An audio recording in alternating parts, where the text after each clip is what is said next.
Well, according to newly released data from the Labor Department, new applications for jobless benefits rose to the highest weekly level since November, just last week. Finance reporter at The Hill, Sylvan Lane, joins us now to discuss what this means for the economy and for the Biden administration. Welcome, Sylvan. Thanks for joining us. My pleasure. All right, so we covered the job numbers that came out last week on this show last week. Now, can you try to square these numbers with those numbers? So these are the jobless claims versus the unemployment numbers. What does the combination of both of them tell us about where things are in the economy right now? Sure. So the first thing to understand is that while layoffs are always seen and considered to be bad for whoever's getting them, there's always a certain amount of layoffs happening in the economy at any given time. A lot of that is just because some jobs are seasonal. They start during a season, they end during another one, and then those people move on to another thing. So it's not always, oh no, there's layoffs, this is bad. But what's happening is we're starting to see layoffs rise from the extraordinarily low levels that we've seen for the past year or so back toward levels that are more consistent with the normal economy.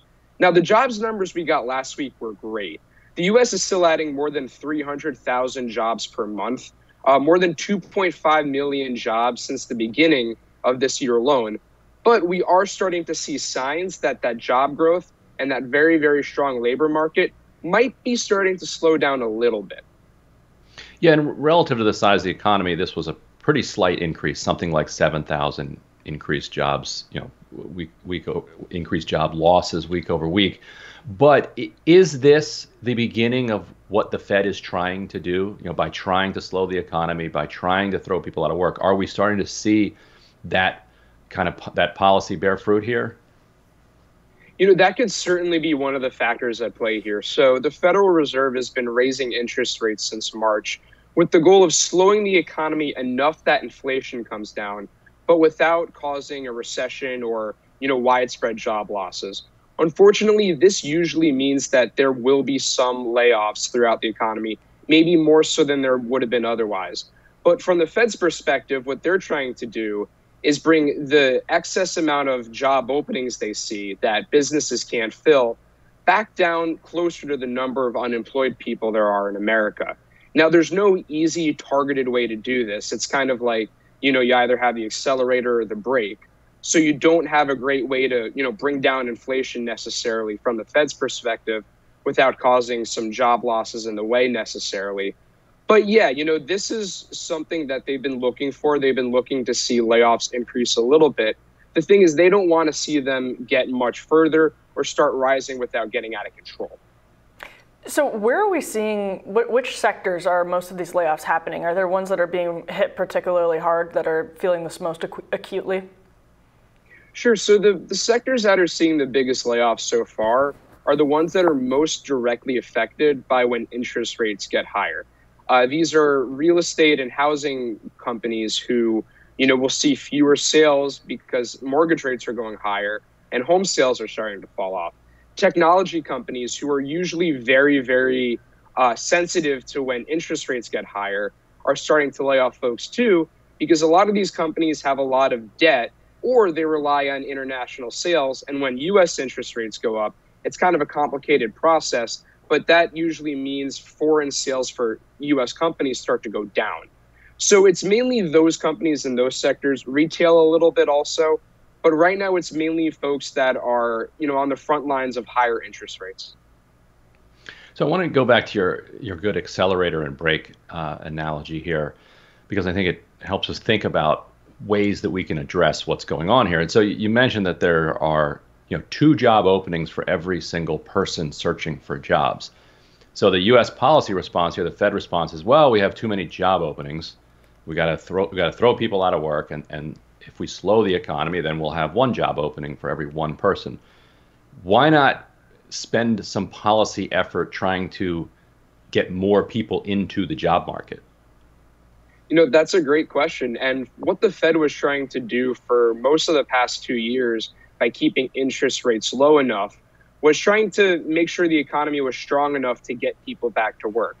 Now, labor force participation is still lower than it was before the pandemic for a lot of reasons. One of them is the pandemic.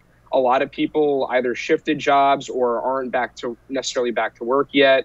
Some folks retired because they didn't need to work anymore. Other factors are people are still, who got sick might be dealing with long COVID or some of the, sad repercussions of getting COVID and may not be able to go back to work yet.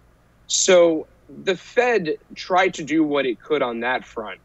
But a lot of it really comes down to things that are more in Congress's wheelhouse. We were talking about the accelerator and the brake.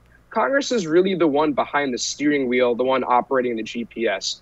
Fiscal policy, when Congress spends money or raises or lowers taxes to achieve certain outcomes in the economy, that's a lot more direct and a lot more tailorable, per se, than the Fed just making money more expensive or cheaper to get. And there's a quote here: the labor market is softening, but the change is so far gradual. The U.S. economy is cooling, but is probably not in recession in July. That's from Bill Adams and an analysis from yesterday. Probably not in recession in July. That's a sort of sad phrase, but Sylvan, can you tell us where we go from here? Are fears of a recession, when you look at numbers like this, perhaps assuaged, or is it very much a likelihood in the months ahead? So there's two ways of looking at this. The optimistic way is that this is yet another sign that the Fed's higher interest rates might be slowing the economy enough to bring inflation down.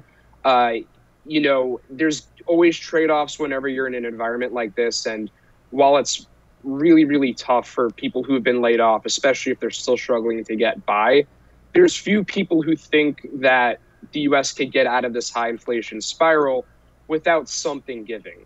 The pessimistic view of this is that we're starting to see the economy slow down a bit, but we haven't really seen signs of inflation coming down yet. Now, gas prices obviously are a lot lower this month than they were in June, but they're volatile, and that's just one area where inflation is hitting. So it's going to take a little bit more time to know whether or not this is the start of what the Fed and economists like to call a soft landing, or the start of what will inevitably be a recession. I want to pick up real quick on your retirement point, because a huge amount of the labor shortage, and it doesn't get discussed much in the media, came because of the point that you made, that a lot of people retired early. And they retired early for this, you correct me if you think I'm missing anything, this combination of reasons. One, basically work sucks, and if you can retire, you retire. Working during a pandemic sucks even more. So if you can retire during a pandemic, you're going to do that. And the thing that enabled these retirements was, 401ks and other retirement accounts were blowing up because of the stock market explosion in 2020, 2021, and asset prices, particularly real estate, was going way up too. So all of a sudden, people had a ton of equity in their homes. Their 401ks were looking fatter. Work was getting worse.